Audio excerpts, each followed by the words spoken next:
Hi all, welcome back. ഇന്ന് കേടെക് സിലബസിൻ്റെ pedagogical understanding എന്ന ഭാഗത്തിൽ വളരെ ഇമ്പോർട്ടൻ്റ് ആയിട്ടുള്ള മറ്റൊരു ടോപ്പിക്കായിട്ടാണ് വന്നിട്ടുള്ളത്. Activities four developing language skills. നമുക്കറിയാം ലാംഗ്വേജ് ഒരു സ്കില്ലാണെന്നുള്ളതും അത് ഡെവലപ്പ് ചെയ്യാൻ വേണ്ടിയിട്ടുള്ള ഒരുപാട് ആക്ടിവിറ്റീസ് ഉണ്ട് നമുക്ക് ക്ലാസ് റൂമിൽ പ്രൊവൈഡ് ചെയ്യാൻ വേണ്ടി പറ്റിയിട്ടുള്ളത്. അവ ഏതൊക്കെയാണ് എന്നതാണ് നമ്മൾ ഇന്നത്തെ ക്ലാസ്സിൽ ഡിസ്കസ് ചെയ്യാൻ വേണ്ടി പോകുന്നത്. നമുക്ക് നോക്കാം. കേടെക്കിന് വേണ്ടി പ്രിപ്പയർ ചെയ്യുന്ന എല്ലാവർക്കും ഈ വീഡിയോ ഉപകാരപ്പെടുമെന്ന് ഞാൻ വിശ്വസിക്കുന്നു. നമുക്ക് കാണാം എന്തൊക്കെയാണ് ലാംഗ്വേജ് സ്കിൽസ് എന്നും അതെങ്ങനെ ഡെവലപ്പ് ചെയ്തെടുക്കാം എന്നുള്ളത് നോക്കാം. Okay, so as we already said, language is essentially a skill. ഒരു സ്കില്ലാണ്, നമ്മുടെ ഉള്ളിലുള്ളൊരു സ്കില്ലാണ് ലാംഗ്വേജ് എന്ന് പറയുന്നത്. So it is not content based subject അല്ല. നമ്മൾ മറ്റ് സബ്ജക്റ്റ് സയൻസ്, മാത്സ് ഇതൊക്കെ കണ്ടന്റ് ബേസ്ഡ് സബ്ജക്റ്റ് ആണ് അല്ലേ. അവയിലൂടെ നമുക്ക് ഒരുപാട് ഇൻഫർമേഷൻസും നോളജും കിട്ടുന്നുണ്ട്. പക്ഷെ ലാംഗ്വേജ് എന്ന് പറയുന്നത് ഒരു സ്കില്ലാണ്, നമുക്കത് ഡെവലപ്പ് ചെയ്തെടുക്കാൻ വേണ്ടി പറ്റും എന്നാണ് പറയുന്നത്. Since language is a skill, it naturally comes under psychomotor domain, not at cognitive domain. Psychomotor നിരവധി ആക്ടിവിറ്റീസിലൂടെ നമുക്ക് നമ്മുടെ ലാംഗ്വേജ് സ്കില്ല് ഡെവലപ്പ് ചെയ്തെടുക്കാൻ വേണ്ടി പറ്റും. ക്ലാസ് റൂമിൽ അതനുസരിച്ചിട്ടുള്ള ആക്ടിവിറ്റീസ് ആണ് ടീച്ചേഴ്സ് സ്റ്റുഡൻസിന് പ്രൊവൈഡ് ചെയ്യേണ്ടത്. A skill may be called the ability to do something അല്ലേ, something well. A skill may be called ability to do something well. നല്ല രീതിയിൽ ഒരു കാര്യം ചെയ്യാൻ കഴിയുന്നുണ്ടെങ്കിൽ അതാണ് നമ്മുടെ സ്കിൽ എന്ന് പറയുന്നത് അല്ലേ. So language is A complex skill involving 4 skills. It is A complex skill that's involve 4 sub skills. ഏതാണ്? ഈസി ആയിട്ട് നമുക്ക് എല്ലാവർക്കും ക്ലാസ് റൂമിൽ കേട്ടിട്ടുണ്ടാവും LSRW. എന്താണ് LSRW? ലാംഗ്വേജ് ലേണിങ്ങിൻ്റെ 4 കാറ്റഗറിയാണ് അല്ലേ. Listening, speaking, reading and writing. ഇതിനെയാണ് LSRW എന്നറിയപ്പെടുന്നത്. സോ ഈ LSRWനെ തന്നെ may be further classified into 2 parts. ഇതിനെ നമുക്ക് 2 പാർട്ടായിട്ട് തരംതിരിക്കാൻ വേണ്ടി പറ്റും. Speaking and writing are called productive skill. നമ്മൾ പ്രൊഡ്യൂസ് ചെയ്തെടുക്കുന്നതാണ് അല്ലേ. But listening and reading are considered receptive skill. അത് നമ്മൾ കേട്ട് പഠിക്കുന്നതാണ്. നമ്മുടെ സൈഡിൽ നിന്ന് നമ്മൾ ചെയ്ത് പഠിക്കുന്നതല്ല, പകരം കേട്ട് പഠിക്കുന്നതാണ് ലിസണിങ് ആൻഡ് റീഡിങ് എന്ന് പറയുന്നത്. So speaking and writing are called productive skill, listening and reading are considered receptive skills. So നമുക്കിനി ഓരോ സ്കിൽസും എങ്ങനെയാണ് ഡെവലപ്പ് ചെയ്യാതെ എടുക്കാൻ വേണ്ടി പറ്റുക എന്നുള്ളത്, അതിനുള്ള എന്തൊക്കെ ആക്ടിവിറ്റീസാണ് നമുക്ക് ആസ് എ ടീച്ചർ കുട്ടികൾക്ക് കൊടുക്കാൻ വേണ്ടി പറ്റുക എന്നുള്ളതാണ് നോക്കേണ്ടത്. സോ ലിസണിങ് സ്കിൽ എങ്ങനെ ഡെവലപ്പ് ചെയ്തെടുക്കാൻ വേണ്ടി പറ്റും? Developing listening skill is essentially for effective communication and understanding. നല്ല രീതിയിൽ കമ്മ്യൂണിക്കേറ്റ് ചെയ്യാനും ലാംഗ്വേജ് മനസ്സിലാക്കിയെടുക്കാനും ലിസണിങ് നമ്മൾക്ക് പ്രോപ്പറായിട്ട് ഡെവലപ്പ് ചെയ്തെടുത്താലേ പറ്റുള്ളൂ. Here are some activities that can help improve listening skills എങ്ങനെയൊക്കെ ഡെവലപ്പ് ചെയ്തെടുക്കാൻ വേണ്ടി പറ്റും എന്നുള്ള ഇതിനുള്ള ആക്ടിവിറ്റീസ് ഏതൊക്കെയാണെന്ന് നമുക്ക് നോക്കാം. First one, active listening exercises. So എന്താണ് ആക്റ്റീവ് ലിസണിങ് എക്സസൈസസ് കൊണ്ട് ഉദ്ദേശിക്കുന്നത്? Engage in activities that require focused listening. കുട്ടികളുടെ ഫോക്കസ്ഡ് ലിസണിങ് റിക്വയർഡ് ആയിട്ടുള്ള ആക്ടിവിറ്റീസ് കൊടുക്കുക. For example, listening to podcast, lectures or audio books. Take notes or summarise the main points. ഇത്തരം പോഡ്കാസ്റ്റും ലെക്ചേഴ്സും audio books ഒക്കെ കൊടുത്തിട്ട് അതിൽ നിന്ന് സമ്മറൈസ് ചെയ്യാൻ വേണ്ടി പറയാം, അല്ലാന്നുണ്ടെങ്കിൽ മെയിൻ പോയിന്റ്സ് എഴുതിയെടുക്കാൻ വേണ്ടി പറയാം. സോ അത്തരം ആക്ടിവിറ്റീസ് കുട്ടികളുടെ ലിസണിങ് സ്കിൽ ഇംപ്രൂവ് ചെയ്യും.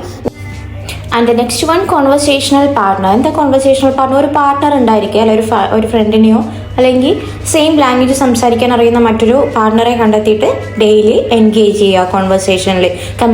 പരസ്പരം കമ്മ്യൂണിക്കേഷൻ നടത്തുക.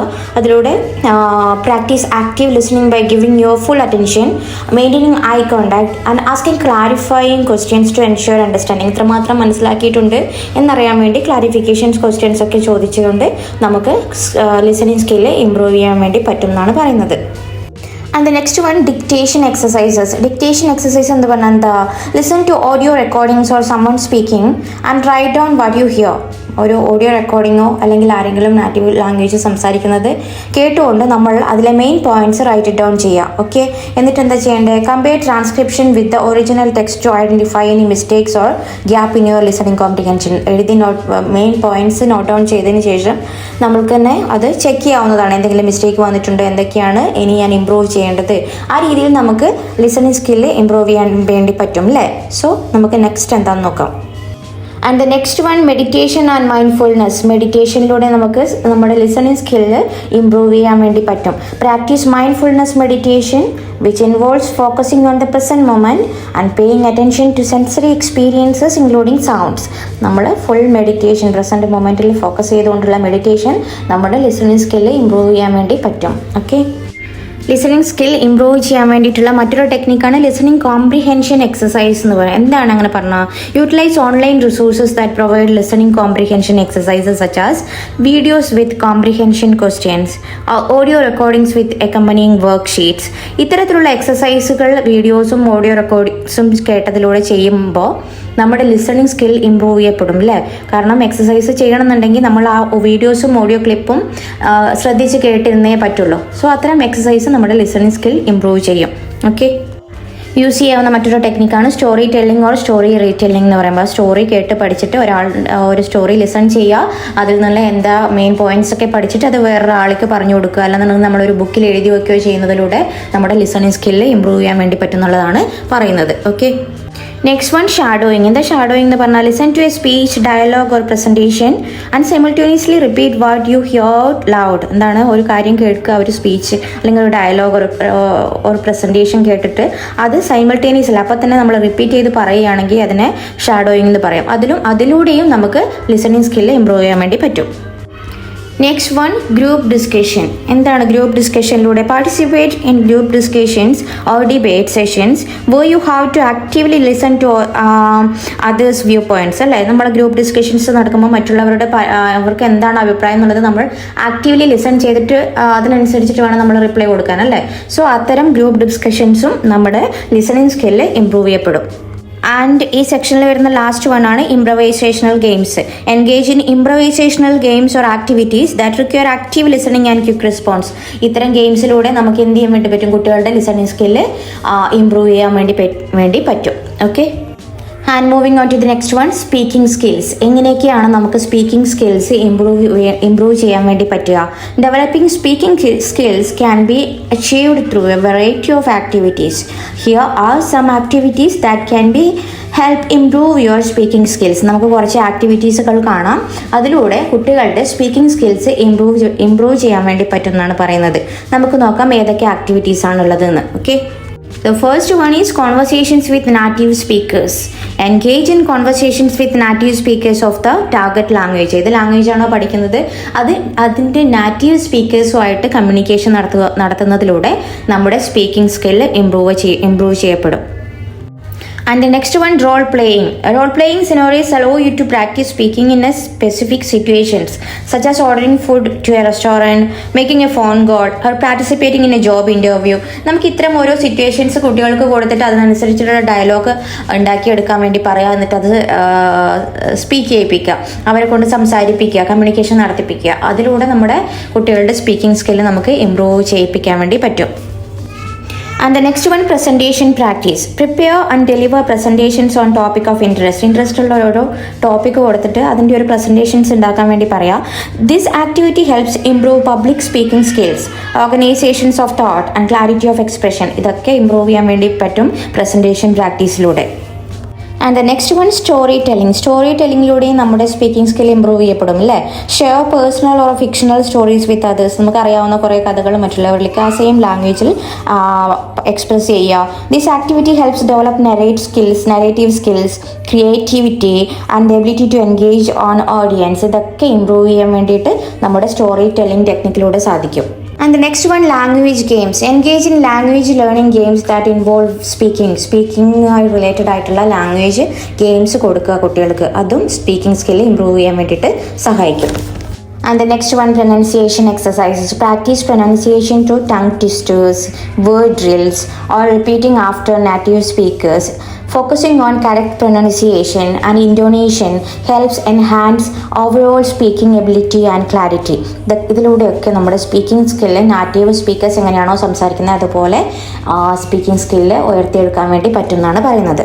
And the next one, podcast on audio resources. Listen to podcast or audio materials in the target language. Target languageലുള്ള audio materialsും പോഡ്കാസ്റ്റും കേൾക്കുക. Pay attention to the pronunciation, vocabulary and speech patterns used by native speakers എങ്ങനെയാണ് pronunciation, അവരുടെ pronunciation എങ്ങനെയാണ്, vocabulary ഏതൊക്കെയാണ്, and speech patterns, ഇതൊക്കെ നന്നായിട്ട് ശ്രദ്ധിച്ചിട്ട് അതുപോലെ നമ്മൾ സംസാരിക്കാൻ വേണ്ടി ശ്രമിച്ചു നോക്കുക. അതിലൂടെയും നമ്മുടെ സ്പീക്കിംഗ് സ്കില്ല് ഇമ്പ്രൂവ് ചെയ്യപ്പെടും. And next one, debates and discussions. എന്താണ് ഡിബേറ്റ്സ് ആൻഡ് ഡിസ്കഷൻസ് കൊണ്ട് ഉദ്ദേശിക്കുന്നത്? Participates in debates or discussions on various ടോപ്പിക്സിലൂടെ നിരവധി ഡിബേറ്റ്സും ഡിസ്കഷൻസും ചർച്ചകളും നടത്തുക. അതിലൂടെ നമ്മുടെ ലാംഗ്വേജ് സ്കില്ലാണ് ഇമ്പ്രൂവ് ചെയ്യുന്നത്. This activity not only enhances your speaking skills but also improve critical thinking and the ability to express opinion clearly and persuasively. ഇതിലൂടെ നമ്മുടെ ക്രിട്ടിക്കൽ തിങ്കിങ് വർദ്ധിക്കുകയും നമ്മുടെ സ്പീക്കിംഗ് സ്കില്ല് വർദ്ധിക്കുകയും ചെയ്യുന്നു. And the last one, presentation practice. നമ്മളിത് listening സ്കില്ലിലും കണ്ടിട്ടുള്ളതാണ്. Interesting ആയിട്ടുള്ള ഒരു ടോപ്പിക് തിരഞ്ഞെടുത്തിട്ട് അതിൻ്റെ ഒരു പ്രസൻറ്റേഷൻസ് ഉണ്ടാക്കുക, അത് ഡെലിവർ ചെയ്യുന്നതിലൂടെ തന്നെ നമ്മുടെ സ്പീക്കിംഗ് സ്കിൽ ഇമ്പ്രൂവ് ചെയ്യപ്പെടും അല്ലേ. This activity helps improve public speaking skills, organisations of thoughts and clarity of expression. ഇത്രയുമാണ് സ്പീക്കിംഗ് സ്കിൽ ഇമ്പ്രൂവ് ചെയ്യാൻ വേണ്ടി ചെയ്യാനുള്ള ടെക്നിക്സിൽ വരുന്നത്. നമുക്കിനി റീഡിംഗ് സ്കിൽസിൽ എന്തൊക്കെ ടെക്നിക്സ് ഉണ്ട് എന്ന് നോക്കാം. There are various activities that can help develop reading skills. ഒരുപാട് ആക്ടിവിറ്റീസ് ഉണ്ട് റീഡിംഗ് സ്കിൽസ് ഇംപ്രൂവ് ചെയ്യാൻ വേണ്ടിയിട്ടാണെന്നാണ് പറയുന്നത്. നമുക്ക് 1 by 1 നോക്കാം. Okay, the first one is reading aloud. Reading aloud is an excellent activity for developing reading skills.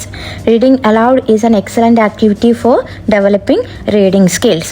This activity helps improve pronunciation, fluency and comprehension. ഇതൊക്കെ നമുക്ക് improve ചെയ്യാൻ വേണ്ടി പറ്റും. എന്തൊക്കെയാണ്? പ്രൊനൗൺസിയേഷൻ ഇമ്പ്രൂവ് ചെയ്യാൻ വേണ്ടി പറ്റും, ഫ്ലുവൻസി ആൻഡ് കോംപ്രിഹെൻഷൻ ഇതൊക്കെ ഇമ്പ്രൂവ് ചെയ്യാൻ വേണ്ടി പറ്റും റീഡിംഗ് അലൗഡ് എന്ന ആക്ടിവിറ്റിയിലൂടെ. Okay, the next one is reading comprehension exercises. Use reading comprehension exercise to enhance understanding. Provide text followed by questions that require individuals to demonstrate their comprehension of the material. ഒരു text book പഠനത്തിൻ്റെ ഭാഗമായിട്ട് അതനുസരിച്ചുള്ള ചോദ്യങ്ങൾ ചോദിക്കുകയും അതോടനുബന്ധിച്ച് തന്നെ നമുക്ക് എത്രമാത്രം കുട്ടികൾക്ക് മനസ്സിലായിട്ടുണ്ട് എന്നത് മനസ്സിലാക്കാൻ വേണ്ടി പറ്റും അല്ലേ. ഒരു ടെക്സ്റ്റ് ബുക്ക് വായിക്കുകയും അതിനോടനുബന്ധിച്ച് കുറേ ക്വസ്റ്റ്യൻസ് ചോദിക്കുകയൊക്കെ ചെയ്യുമ്പോഴത്തേക്ക് തന്നെ റീഡിങ് എൻഹാൻസ് ചെയ്യപ്പെടുകയാണ്. അതുപോലെ റീഡിംഗ് സ്കില്ല് വളർത്തിയെടുക്കുകയാണ് ചെയ്യുന്നത് അല്ലേ. കുട്ടികൾ മനസ്സിലാക്കിക്കൊണ്ട് വായിക്കാൻ വേണ്ടി പഠിക്കും. And the next one is vocabulary development. Vocabulary development നടക്കും reading കോംപ്രിഹെൻഷൻസിലൂടെ. Improving vocabulary is crucial for reading comprehension. Incorporate vocabulary building activities such as word games, word puzzles and word association exercises. ഇത്തരം എക്സസൈസിലൂടെ നമുക്ക് vocabulary ഒരുപാട് develop ചെയ്തെടുക്കാൻ വേണ്ടി പറ്റും. And the next one is silent reading. Allocate specific time for silent reading. Silent reading helps improve reading speed, vocabulary and comprehension. മനസ്സിലാക്കിക്കൊണ്ട് വായിക്കാൻ വേണ്ടി പറ്റും സൈലൻറ്റ് റീഡിങ്ങിലൂടെ എന്ന് പറയുന്നത് അല്ലേ. സോ നമ്മളെപ്പോഴും teachers allocate specific time for silent reading. And the next one, reading challenges. Organize reading challenges or contests to motivate individuals to read more. കുട്ടികൾക്ക് ചാലഞ്ചസും കോൺടെസ്റ്റൊക്കെ കൊടുക്കുക. കൂടുതൽ വായിക്കാനുള്ളൊരു മോട്ടിവേഷൻ ആയിരിക്കും അത്തരം ഗെയിംസിലൂടെ കുട്ടികൾക്ക് കിട്ടുന്നത്. This can create A sense of achievement and encourage reading as A regular habit. ഇതിലൂടെ കുട്ടികൾക്ക് reading ഒരു റെഗുലർ ഹാബിറ്റായിട്ട് മാറുകയും ചെയ്യും എന്നാണ് പറയുന്നത്. And the next one is book clubs. എന്താ ബുക്ക് ക്ലബ്സ് കൊണ്ട് ഉദ്ദേശിക്കുന്നത്? Form book clubs or reading groups where individuals can discuss and analyze books.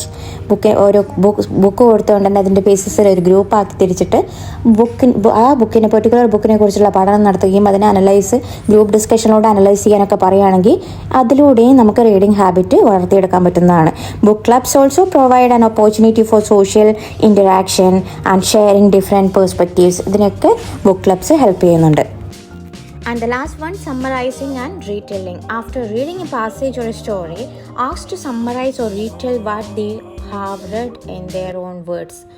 ഒരു ബുക്ക് വായിച്ചതിന് ശേഷം അവരുടേതായ രീതിയിൽ അത് റീറ്റെല് ചെയ്യാൻ വേണ്ടി പറയാം. അല്ലാന്നുണ്ടെങ്കിൽ അതിൻ്റെ ഒരു സമ്മറി എഴുതാൻ വേണ്ടി പറയാം. ഇത്തരത്തിലൂടെയും നമുക്ക് റീഡിംഗ് സ്കില്ല് ഇമ്പ്രൂവ് ചെയ്യാൻ വേണ്ടി പറ്റും. This exercise improves comprehension, memory and the ability to extract key information from a text. ഇതിനെയൊക്കെ സമ്മറൈസിങ് നമ്മളെ ഹെൽപ്പ് ചെയ്യുന്നുണ്ട്. ഇത്രയും ആക്ടിവിറ്റീസാണ് നമുക്ക് ലാംഗ്വേജ് സ്കിൽസ് ഡെവലപ്പ് ചെയ്തെടുക്കാൻ വേണ്ടിയിട്ട് പഠിക്കാനുള്ളത്. കേട്ടിട്ട് വിദ്യാർത്ഥികൾക്ക് ഇത് ഉപകാരപ്പെടുമെന്ന് ഞാൻ വിശ്വസിക്കുന്നു. മറ്റൊരു വീഡിയോ ആയിട്ട് നെക്സ്റ്റ് എപ്പിസോഡിൽ കാണാം. Thank you so much for watching. Bye bye.